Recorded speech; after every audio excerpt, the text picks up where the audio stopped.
Bienvenue aux Petites Jasettes pédagogiques. Bonjour, bienvenue à une autre émission des Petites Jasettes pédagogiques. Aujourd'hui, je vais jaser avec Annie Brazo. Annie Brazo, vous la voyez pas, mais elle a presque toutes les jasettes pédagogiques parce qu'elle m'appuie dans la production de tout ça. Donc, c'est le fun de t'accueillir aujourd'hui. On jase un sujet qui est vraiment le fun. Donc, on embarque dans une série de 4 émissions pour l'été où on va explorer les éléments. Donc, nous allons explorer les 4 éléments qui est l'air, l'eau, la terre et le feu. Donc, la première partie de cette série, on va parler avec Annie de l'eau et comment explorer l'eau avec les enfants, les bienfaits d'explorer l'eau dans tous ses formes. Donc, allons-y, embarquons.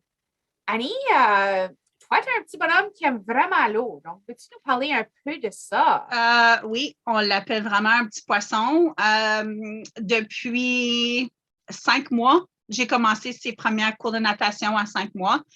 Moi, j'étais un enfant à eau, alors j'ai toujours allé me baigner. J'étais chanceuse d'être entourée de chalets, de piscines comme dans la communauté, les pataugeuses. Alors, je voulais ça pour lui aussi. Je voulais pas une peur de l'eau. Je voulais pas... je voulais qu'il apprenne à nager parce que je trouve pour moi c'est important. Puis c'était nos intentions d'avoir soit un chalet ou une roulotte pendant qu'il vieillissait. Alors, du début, comme j'ai dit, 5 mois, je l'ai introduit à des cours de natation dans une piscine locale. Et puis, il n'a pas peur de l'eau. Aujourd'hui, il y en a 20.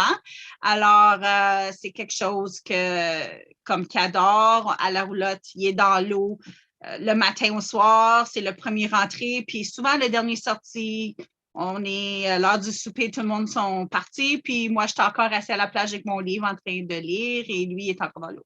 J'ai un de mes fils qui, jusqu'à date, est vraiment, vraiment passionné d'être dans l'eau, d'explorer avec l'eau. Donc, c'est le fun d'avoir ça en commun. Puis, tu sais, il y a plein de différentes façons. Oui, on a parlé, tu parlais un petit peu de natation, mais sous quelle autre forme? Comment est-ce qu'on peut explorer l'eau dans toutes ses formes?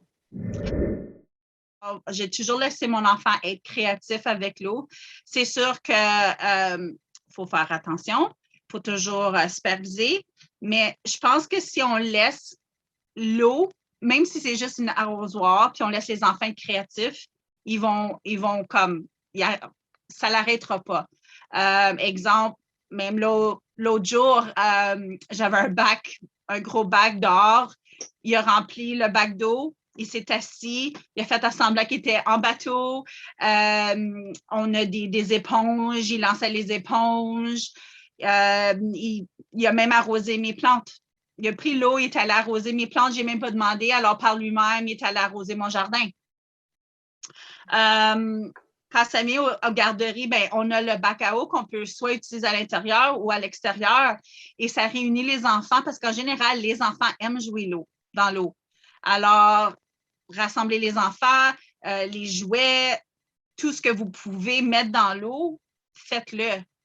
Les enfants vont créer leur propre jeu. Ils vont faire des bateaux avec peut-être des éponges, avec des boutons, des blocs.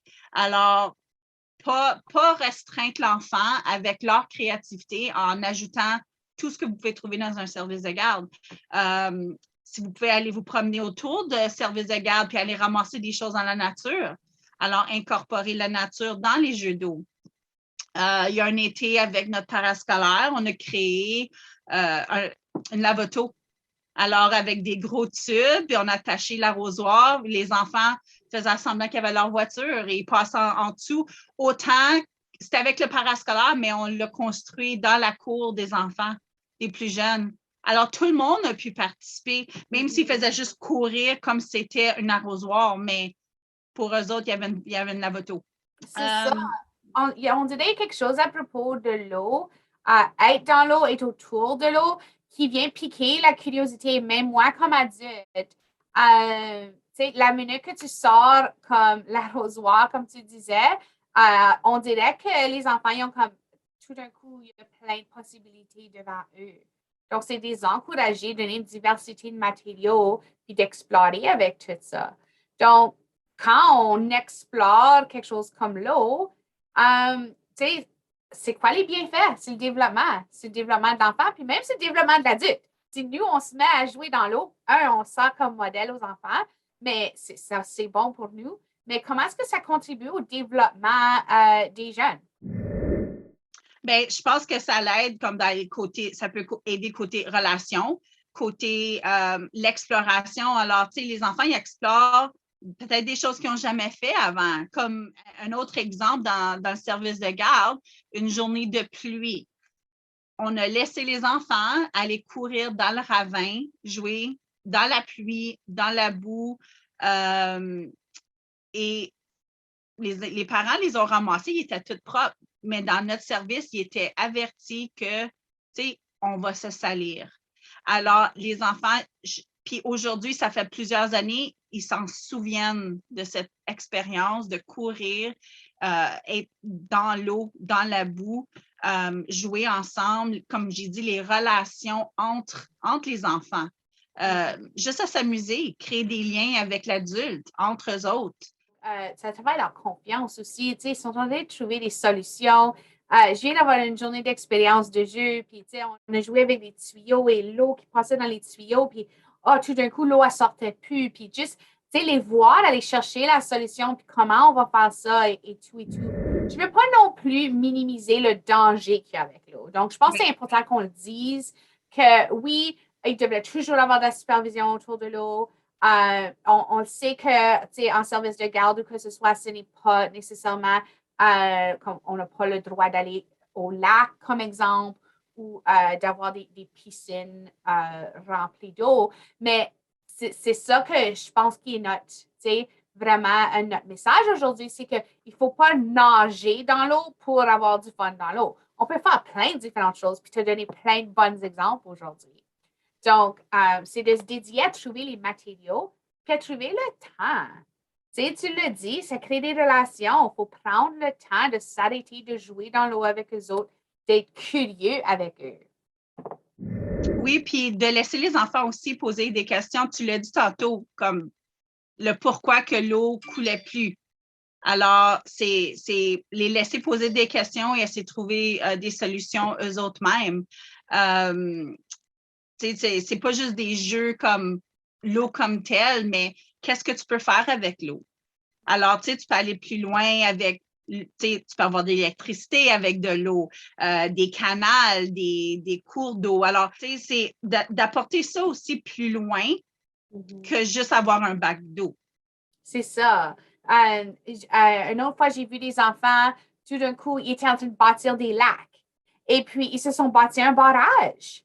Ils se sont bâtis un barrage avec des choses qu'ils avaient retrouvées dans le bac à sable pour pas que l'eau découle. Puis j'ai pensé, ça, c'est un bon exemple de la curiosité qui évolue un peu parce qu'on a commencé avec, une expérience avec l'eau. Là, on est rendu dans des barrages et des, comme comment bâtir, puis comment empêcher l'eau de traverser et tout et tout. Donc, de laisser les idées émerger naturellement, c'est tellement un cadeau, puis souvent, en explorant avec l'eau, c'est ça qui arrive, on embarque en enquête. L'exploration n'arrête pas juste avec ton petit bac d'eau, c'est comment nourrir ça, puis je pense que c'est notre travail comme éducatrice de donner les outils, comme tu dis, l'enquête, puis encourager le questionnement et encourager comment aller plus loin avec de commencer avec ton petit bac d'eau, puis comment on peut aller plus loin avec ça. C'est ça. Puis je pense qu'il faut prendre les opportunités qui sont présentées aussi. Il pleut dehors, ce n'est pas une opportunité pour dire oh, il ne va pas aujourd'hui parce qu'il pleut. Plutôt, ce qui est plus le fun, c'est de dire il pleut aujourd'hui, on s'en va jouer dans l'eau. Donc, de saisir ces opportunités-là qui se présentent, d'aller explorer pleinement. T'as-tu déjà dansé dans la pluie ou te promener? Me faites penser à ça. Apporte une radio. Apporte de la musique dehors et aller danser dans la pluie. Allez voir si tu peux courir d'une porte à l'autre et pas être mouillé. Alors, tu sais, c'est juste des petits jeux comme ça que on le sait que les enfants vont raffoler. Ça ne prend pas grand-chose pour les émerveiller. Ça ne prend pas grand-chose pour... Si tu t'amuses, je l'ai toujours dit, tu t'amuses, les enfants vont s'amuser. Qu'est-ce qui serait une bonne stratégie pour nous d'appuyer auprès de nos enfants ou des enfants auxquels il y a dans nos centres?